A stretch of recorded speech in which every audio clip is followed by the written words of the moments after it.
Hey, hello everybody. Welcome back. Today I am going to be sharing the evidence-based practice I plan on implementing for my fieldwork assignment.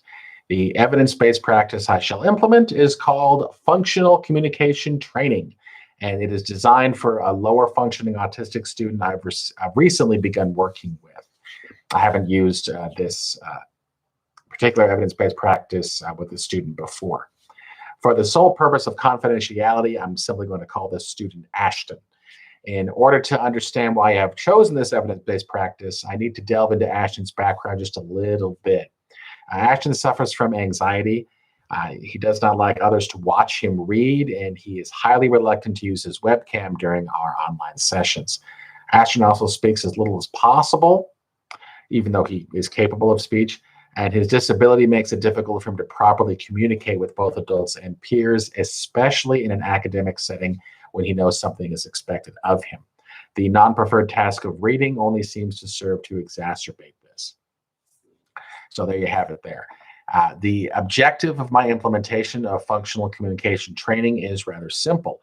Ashton's behavior while communicating with me must be replaced with a more favorable and productive form of communicating. And in order to do this, I must create a safe and nurturing scenario for Ashton to communicate with me. Functional communication training also requires a safe and nurturing environment in order for this to work. And as Ashton is learning on a computer from within his own home with both parents present, this important element has already been established. So away we go. The details of my implementation are also quite simple. My plan is to appeal to Ashton by asking some indirect questions about things that he likes. I've already studied some of his personal background via his case manager and his parents to learn of personal interests. I shall then use this knowledge to begin a conversation on these interests, which most closely relate to the stories we'll be reading and studying together. As we read, I will wonder aloud just on similarities between the characters in the story. He's a huge Lord of the Rings fan, so that's going to come into play pretty well, I think. And similarities regarding his own personal interests we recently discussed. So the idea being that Ashton will want to eventually communicate with me these noticed similarities, thus creating a bridge between what he enjoys in his personal life and that which he is learning from our readings. This hopefully will not only foster additional comprehension and renewed interest in the non-preferred task of reading, but also a means of fostering a healthy rapport in which to sharpen his communication skills.